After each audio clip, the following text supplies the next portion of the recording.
This is Rebecca, the Steampunk Planner, and I am just getting a few things ready for doing pens. I ran out of ink while doing my setup the other day, so I just wanted to make sure. I did wind up putting everything into a different container here because I'm using the hard case, which is actually a fountain pen container, to put my Kakamori nib with the Colorverse brass holder and my sepia holder that has my B1 shader in it. So these are nice and secure in here and I can travel with them. I was going to put my glass pens in here, but honestly, with what I paid for them, I don't want to risk it. I can put them in here, but we'll see. So this gives me the opportunity to put so much in here. It's excellent. It was something I purchased, oh wow, back in my 30s. So over 20 years ago. I think the only thing I don't have right here with me is water. Let me go do that. So here in Kentucky, our water is heavy with limestone and minerals. So I actually go to the store and pick up a gallon jug of purified water. I spoke earlier about minimalism. I also want to speak on desert island. Not that I want to go to a desert island. You already know I am not a fan of heat. But it's more of a, what is your desert island pen and ink? I have quite a few, as you well know. And the two favorites are my Raven and my Esterbrook, and actually both of them are Esterbrook's, of course. But this is a sea glass. And the sea glass wound up replacing my winter white because the piston stopped working and they couldn't repair it. So Justin switched that out for me for the sea glass, and it's gorgeous. I'm still happy with it. They were also able to make sure that I have my nib that Kirk did a special grind on it. It's an Imperial with a reverse architect. And he also put a snowflake on here for the winter white. Should I find the winter white or something like that, I may have Kirk put this nib into it. This one has the Peter Moss still in it. So this one has always been, from the moment I got it, my desert island pen.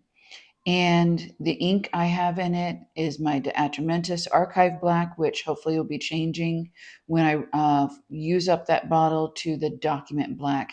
It was recommended the Document Black is a little bit easier on these pens, and it still has the longevity, and it's made for documentation, for writing. So since this was a fine that wrote like a medium, I knew I was going to get a grind, which Damien took care of for me and did a cutlass.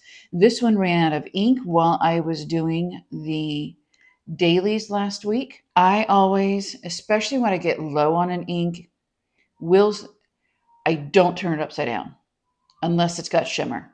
Otherwise, I just kind of give it a nice paint container joggle, kind of like when you go to the hardware store and pick out paint and they mix it up.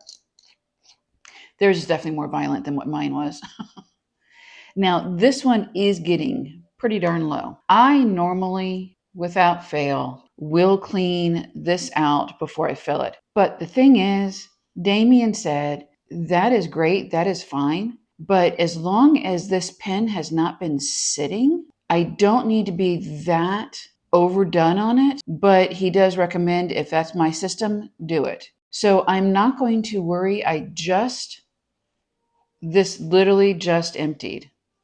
I have said before in the past that quite often archive ink is a little frustrating in the fact that it's not a true black. So I'm hoping that the document ink will change that. So it's not really pretty, but there we go. One of the things I love about this, my new brass nib holder, is I can take this out, really clean it well, and all set. So that'll go to the side. Now I want to do the shader. And I really don't need to because the Kakamori nib did well, but I do want to splotch. So let's splotch it. Because I do still want you to be able to see all of the shadowing and everything like this. It is a document ink or archive ink.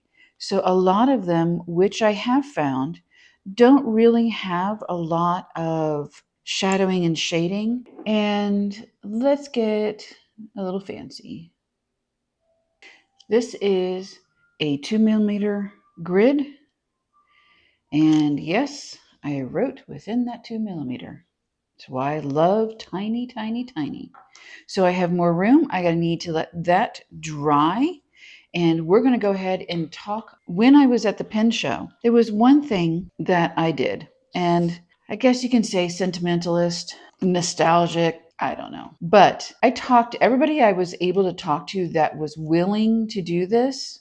I asked for their desert island. The very, very first table I stopped at on Thursday was the trophy table. And honestly, they were the only ones that were actually set up at that time. But I talked with Carrie, and I did make a note on here. I had no idea. Honestly, it came completely as a surprise to me. But I asked him for him to write in his favorite pen, his Desert Island pen, which I love it. Any Iroshizuku ink is his favorite, and love him for that because I love the Iroshizuku.